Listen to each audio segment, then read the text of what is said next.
Hey, good day, everybody. Welcome back to our Zoom Daily with Rabbi Shlomo Schwartz to a realistic map of meaning. I believe we're continuing with the laws of charity. Beautiful, beautiful material. It's been a week and a half or so since we last saw Rabbi Schwartz, so let's just jump right in and see how he's doing.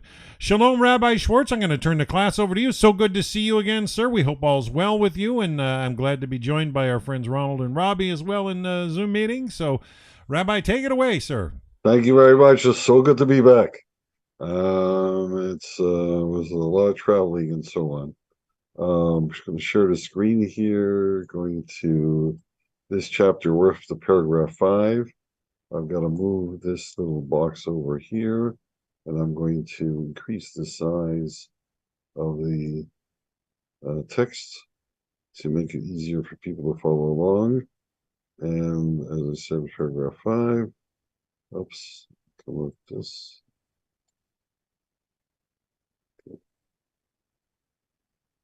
That should do it. And take the ZD out as my marker. Okay, paragraph 5. And this is the last chapter. And still got most of it to go. Says, should a poor person approach you when you have no money? Placate him with words. It is forbidden to berate a poor person or to raise your voice in annoyance with him, for his heart is broken and downcast.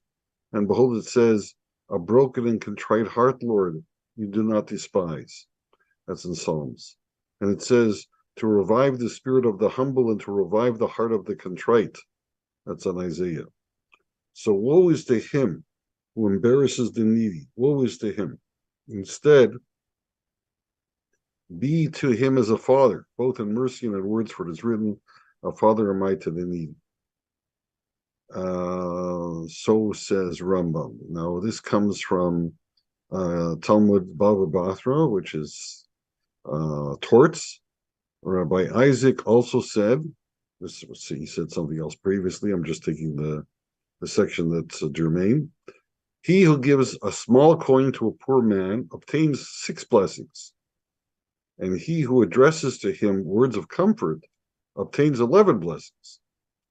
He who gives a small coin to a poor man obtains 6 blessings, as is written, is it not to deal thy bread to the hungry and bring thy poor to thy house, etc., when thou seest the naked, etc. And that's the verse in Isaiah that, no, that's not the one he quoted, it's another one nearby. He who addresses to him words of comfort obtains 11 blessings, that is written, if thou draw out thy soul to the hungry and satisfy the afflicted soul, then shall thy light rise in the darkness and thine obscurity be as the noonday, and the Lord shall guide thee continually and satisfy thy soul in drought, and they shall build from thee the old waste places, and thou shalt raise up the foundations of many generations. Isaiah 10:12. So that's the closest I could get. That's not exactly what Rambam said, but you see the guy's giving, if you give the guy money, 6 blessings, but the words of comfort, 11 blessings, much more important. And I think what's the word I'm looking for? Cut off some of the verses that they get the 6 blessings out of, they parse it down, and then the other one is the 11 blessings. How does Shulchan Aruch treat this?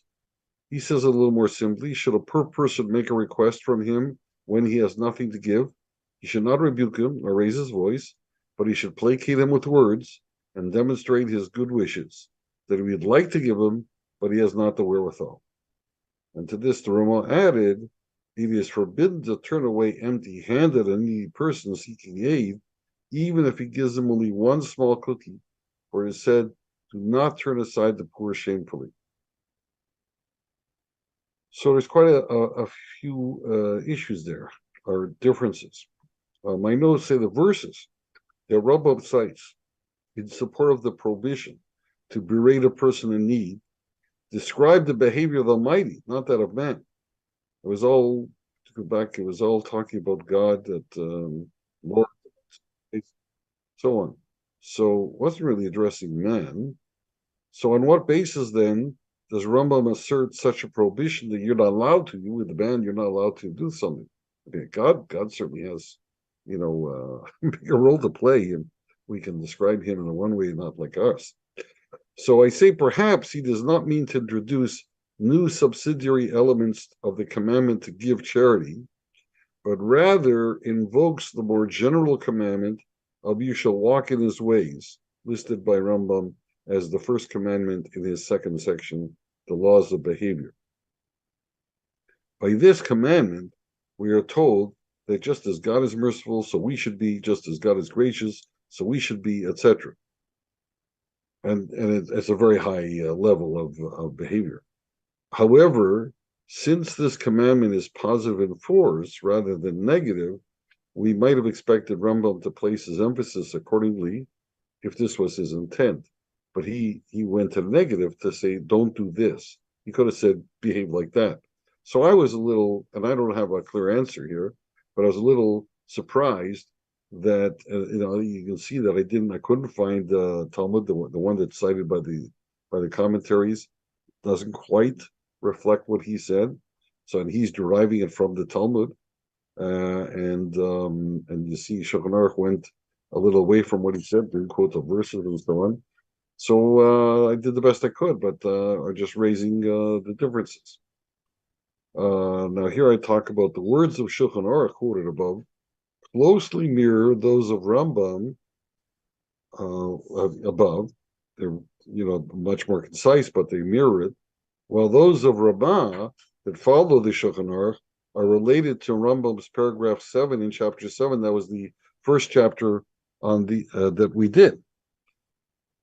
Here, Rambam is apparently referring to a case where the donor simply has nothing available to give.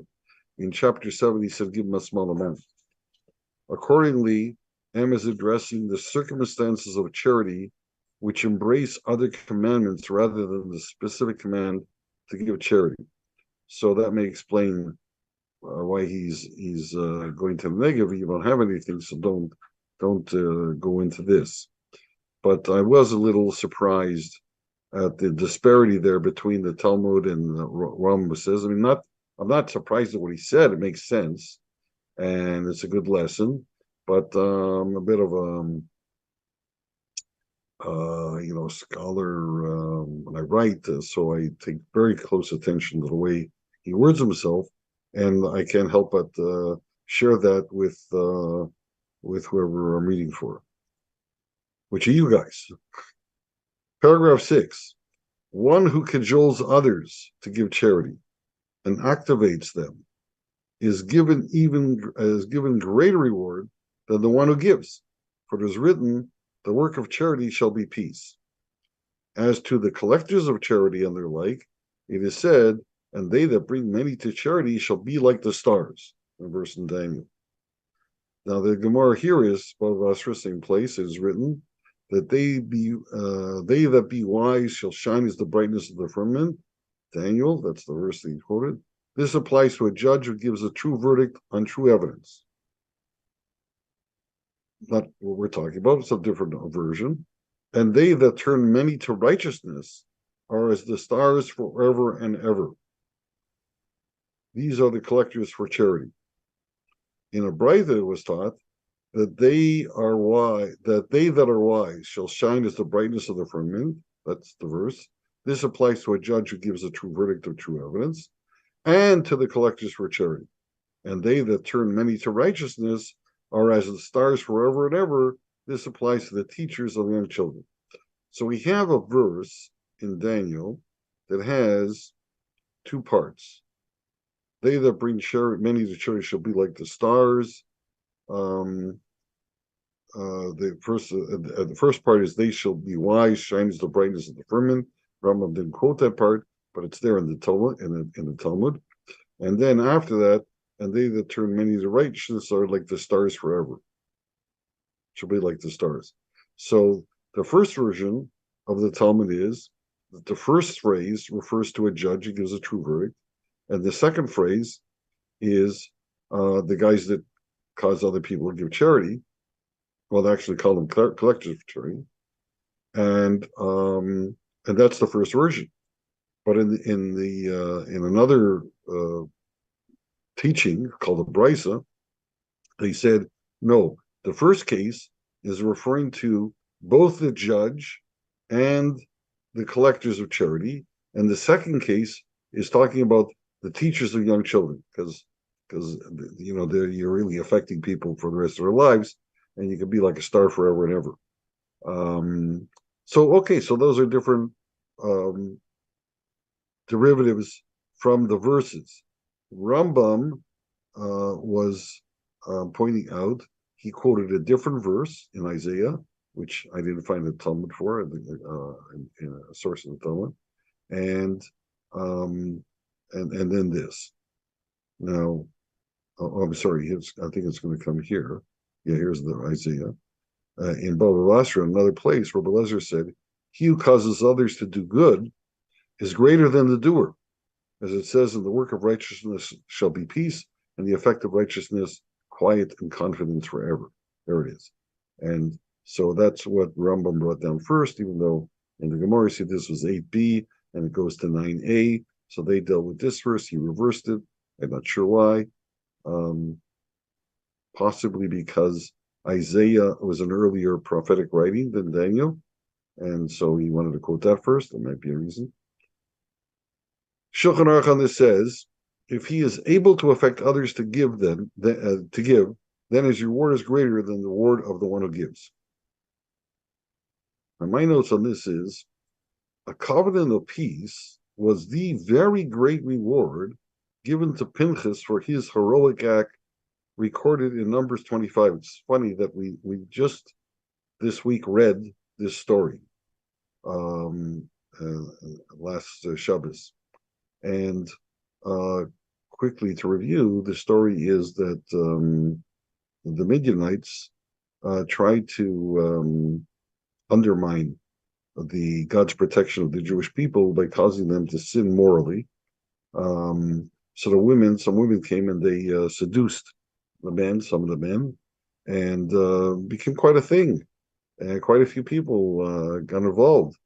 And one guy was even a prince of his tribe, and he really fell for this woman, and he made a whole stink about it, a public spectacle, and demanded Moshe, you're married to a foreigner. She was also from Midian, from another place, and so if you could do, why can't we?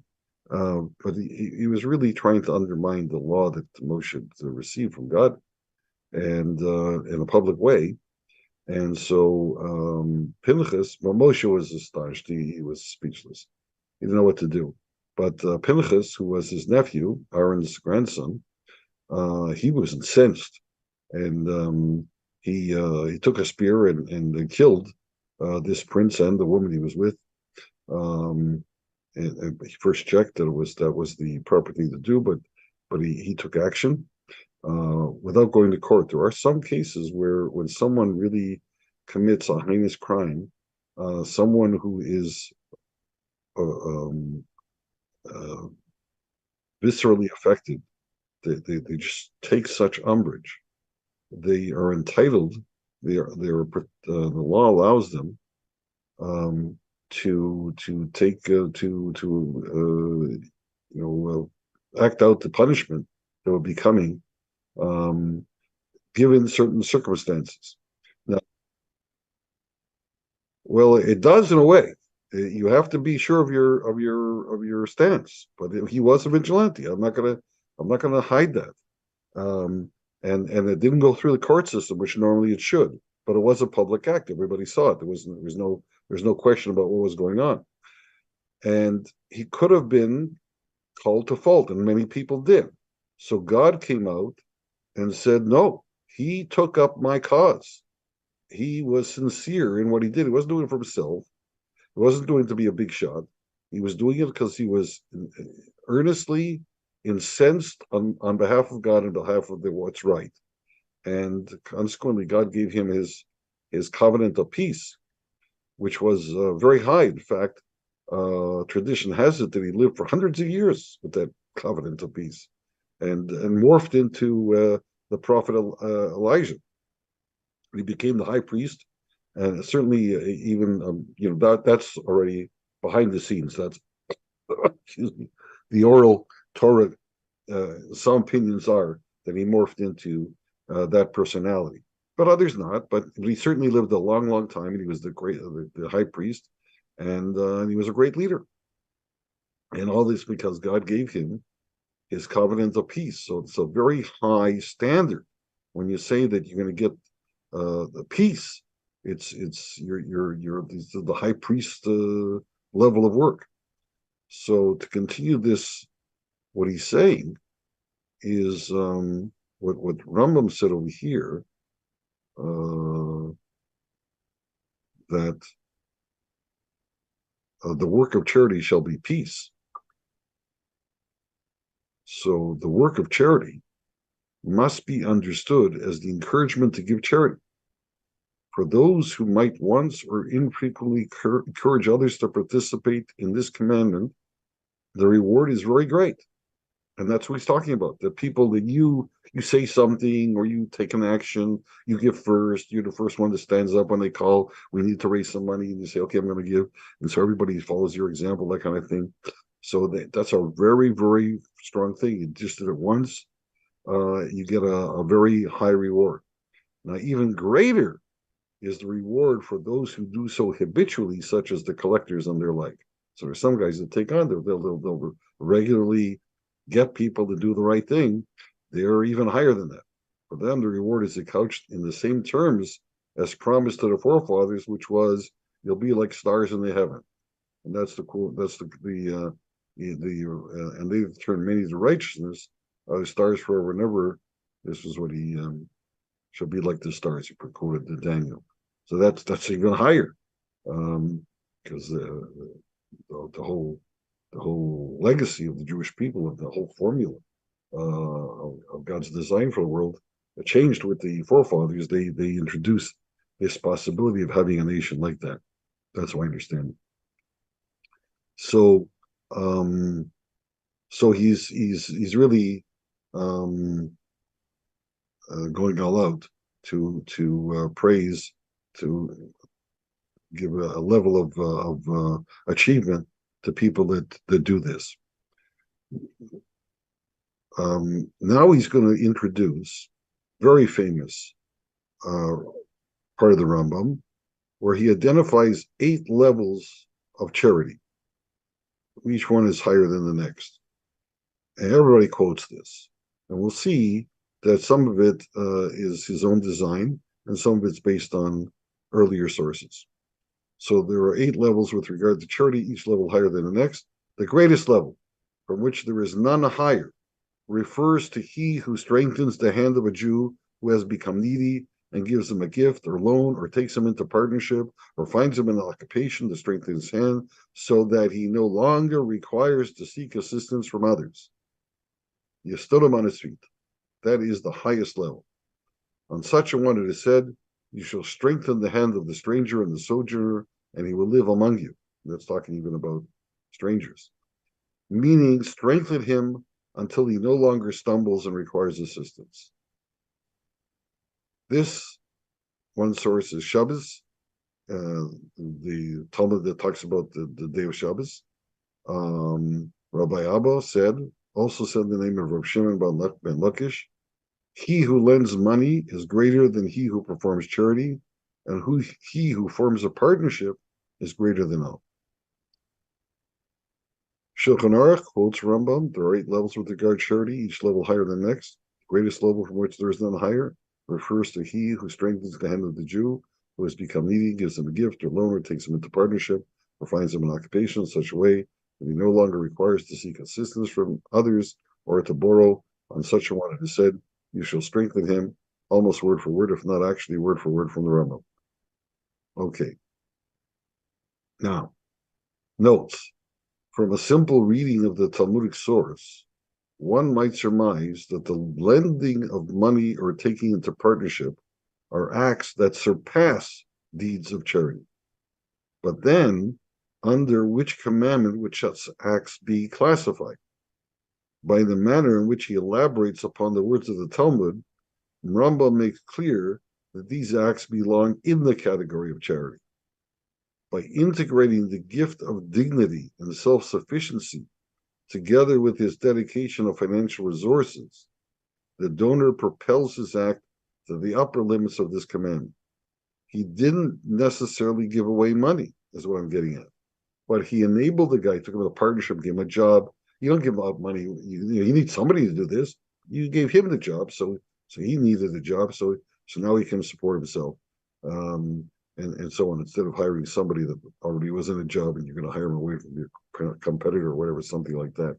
So whatever the circumstances, you didn't even actually use your own financial resources to get this guy going, but you made him self-sufficient. That is the highest level. That is charity, even though you didn't give money away necessarily. My second point here is that Rambam here clearly classifies a loan as an act of charity. This might be considered a contradiction to his statement in chapter 7, paragraph 9, where in discussing a pauper who does not wish to receive charity, Rambam suggests that one should trick the pauper into accepting help by calling it a loan. I mean, I don't know if you remember this, but we went through this. That he said, like, some people they're too proud, they won't accept, and they need. So you trick them. He says, trick them. And said, no, it's not. It's not charity. It's a loan. So, but by calling this a trick, Rambam implies that an actual loan, if it really was a loan, and you were tricking, you actually did lend them money, so that would not qualify as an act of charity because he's got to call this a trick. That really, your subterfuge. So, so you might call that a contradiction. However, the contradiction is illusory. Rambam here is referring to exactly the case he described in chapter 7. The proof is, the emphasis here is on assisting the poor person in such a manner that he does not feel that he's received the charity. If not for this, we would ask, what differentiates the gift giver or lender from any other charity donor? The partner or employer is qualitatively different in that they provide a vehicle for self-sufficiency, but the gift giver and the lender do not. They merely stave off the need for further supplication. If with a larger amount, then for a longer time. If with a smaller amount, then for a shorter time. The gift giver and the lender can only achieve a qualitative difference through the pretense under which they operate. So the guy that's really giving to him is higher than these guys. The guy that gives a gift, you give him a gift, he's going to be able to look after himself, but for how long? And if you're lending it to him, he's got to give it back. So they're not at the same level. But this guy, you manage however you managed it, that he's now self-sufficient, that's the highest level. Okay, paragraph 8. Lower than this level is one who gives charity to the poor and does not know the identity of the recipient, nor does the needy person know from whom he is receiving the gift. For this is a positive precept performed for its own sake. You're not going to get any recognition. You're just doing it because it's the right thing to do. This is like the Lishkat Chashoim, which was the box, the hidden box, that existed in the time of the temple. The righteous would donate to it incognito, because they would go into a room so you wouldn't see what they're giving. And the poor, who were children of the virtuous, would take their needs from there, likewise incognito, because they would come in as if they were giving money in, but they take money out. It was an open box. So, if you had, you put in. If you didn't have, you went in and pretended to put in, but you took out. And so nobody was the wiser. Close to this level is one who places a donation into a charity box. However, because why? Because you don't know who the money is going to, and they won't know who gave it. However, one should not donate to a charity box unless he knows that the one in charge is faithful and wise and knows how to conduct himself properly, as did Reb Hananya ben Tradio. That is the Rambam. Now we're going to see in the Talmud a little later, that where this is coming from. But that's the level. So no one knows. Not the giver doesn't know who he's given to, and the receiver doesn't know who he's getting. Paragraph 9. Lower than this level is the case where the giver knows the identity of the recipient, but the needy person does not know from whom he is taking. This is like the great sages who went stealthily and threw money into the doorways of poor homes. So they knew that this home was poor; they needed money. So they would walk by and they would flip the coin in. They wouldn't see who it's coming from. It is fitting to act so, and it is a good level, if those who are in charge of the charity funds are not conducting themselves properly. In other words, there was a charity fund they had, but they didn't fully trust the guys that were running it. They were doing it properly, so they went and distributed it themselves. But then they would lack the ability. They would the poor person would know that they're giving it to them. So at least they identified. They couldn't trust the other guys that were giving it to the right people, so they identified they're giving it to the right people, but they made sure that they didn't know it was coming from them. So that was the one down level. Paragraph 10, lower than this level is when the needy person is cognizant of his benefactor, but the benefactor does not know him. This is like the great sages who used to bind money within their knapsacks and throw them on their back, allowing the poor to come and take from behind them so that they would not be embarrassed. Because, in other words, the poor know who he's getting the money from, but he knows that the guy didn't see them. So that they don't have to stand, they could feel ashamed themselves standing in front of these guys because they know that's my benefactor, but they also know that this benefactor doesn't know that they're the ones that took the money. So internally they could feel a little ashamed, but they know externally that they don't have to. Yeah, that's the main thing. So this all, now let's see what we get from Shkalim. Shkalim was the section of the Talmud that dealt with the annual contribution of shekels. There was a sense. The way they counted the census was everybody had to bring in a half a shekel, and that came from every member. So then they counted up. They know how many people they got, and that money was used for the temple. There were two chambers in the temple. One, the chamber of secret gifts, and the other, the chamber of the vessels. The chamber of secret gifts, sin-fearing persons used to put their gifts therein in secret, and the poor who were descended of the virtuous were supported therefrom in secret. So they would go in, and everybody would say, "Oh, they were going in to put in their donation," but really they took out. Another again, Bava Batra 10a. What kind of charity is that which delivers a man from an unnatural death? Talmud asks, and it goes on to say, when a man gives without knowing to whom he gives, and the beggar receives without knowing from whom he receives, he gives without knowing it to whom he gives. This excludes the practice of Mar Ukva. The beggar receives without knowing from whom he receives.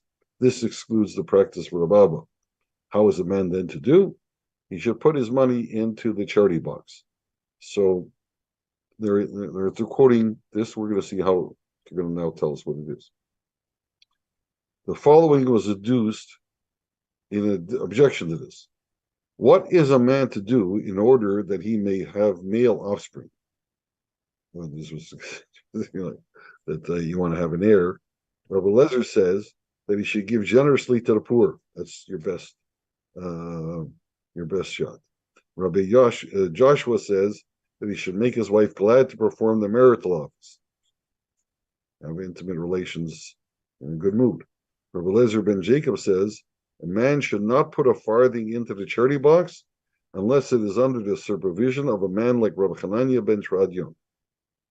In saying that a man should put his money into the charity box, we mean when it is under the supervision of a man like Rabbi Hanina ben Tradion. He was famous as an honest broker.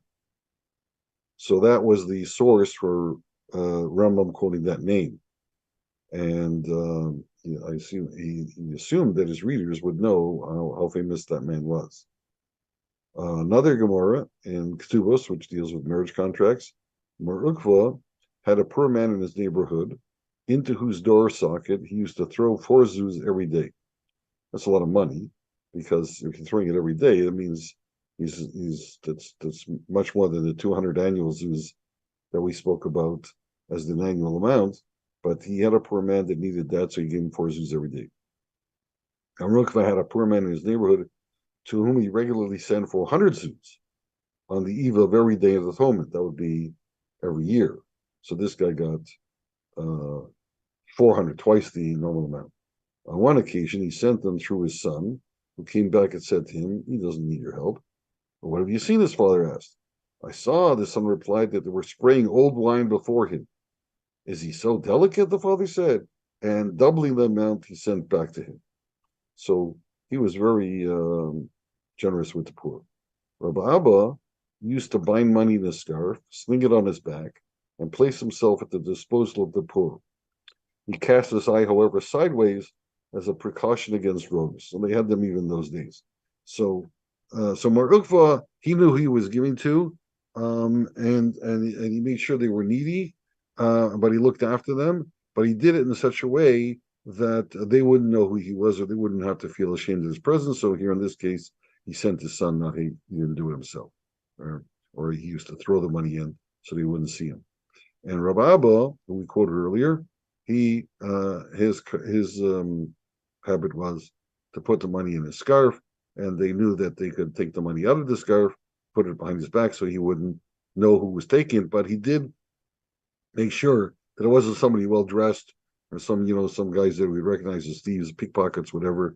So he took that precaution. So they have to deal with this. There was a problem. How do you get the money into the right hands? So that was the source for Rambam. The Shulchan Aruch pretty well just follows him. Lower than this is one who gives charity to a needy person and does not know the identity of the recipient, nor does the needy person know from whom he is receiving. Oh, we're over time. And close to this is the one who places donation in a charity box. However, one should not donate to a charity box unless he knows that the one in charge is faithful and wise and knows how to conduct himself properly. And so we'll come back to here next time. And that's it.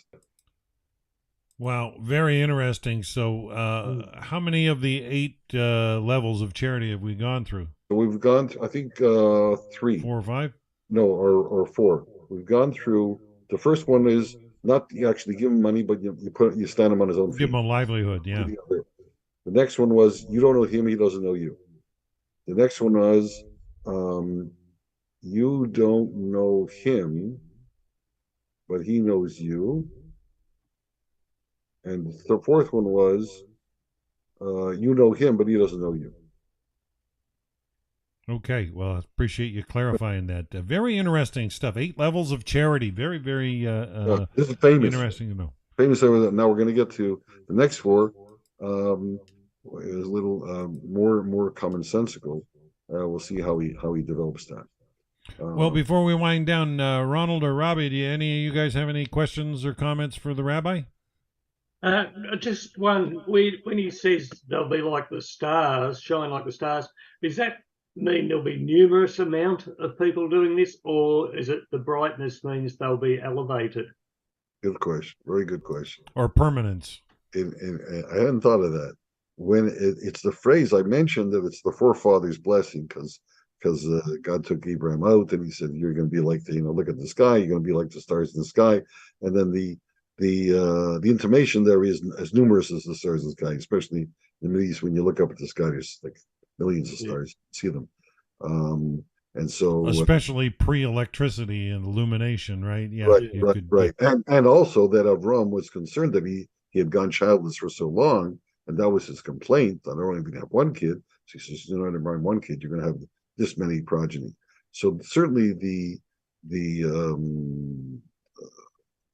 hint there was about the number, but also stars. Like stars, they're stars. Literally, like that's why we call people stars, because they shine, they stand out. So and there have been certainly their immediate children were all standouts, even the ones that didn't go right. Esav and Shlomo became leaders of other nations. They were standout people, maybe not necessarily the way they wanted, but they were people of very great talent and charisma. So I think that's what he was talking. But even if the promise is you'll be like the stars, you'll have a lot of children, you'll you'll be responsible for a good park. Yeah, we got parks around here where they have plaques and people that donated to make the park happen Right. into a park. I mean, maybe it's that kind of permanence or remembrance. Yeah, yeah. But you have an influence. Right. Good question. Well, excellent. Robbie, have you got anything you wanted to add? No, I'm good, Dan. Thank you for asking. All right. Well, it's always a joy to be with you folks and hear a unique material. These laws of charity definitely are things that can aid in making the world a better place for sure. And I know that you can't go wrong with it. So I believe we will be back Wednesday, Rabbi? Wednesday, right. Wednesday night, 9 o'clock. And if we selected 9, we thought it would be easier for people. So we could go back. Well, that's because you changed schedule, right? You I was doing struggling your prayers somewhere else, right? Yeah, I went to pray. I was going to talk about that. I was trying to. There's very interesting. Yeah, close off with that. Tell us about it. No. It's going to take a few minutes because maybe I'll open up to Wednesday about it. But I arranged to pray at a different time, so I could do it at 9 instead of 9:30. I was rushing to get here. I came in here just 5 minutes before we started, but I could have come here half an hour earlier. I was working on something else. Well, we missed you for the last week and a half, so we're glad to have spent this time, and we look forward to hearing more on Wednesday. We will be back same time. That's at 9 p.m. Eastern, 6 p.m. Pacific.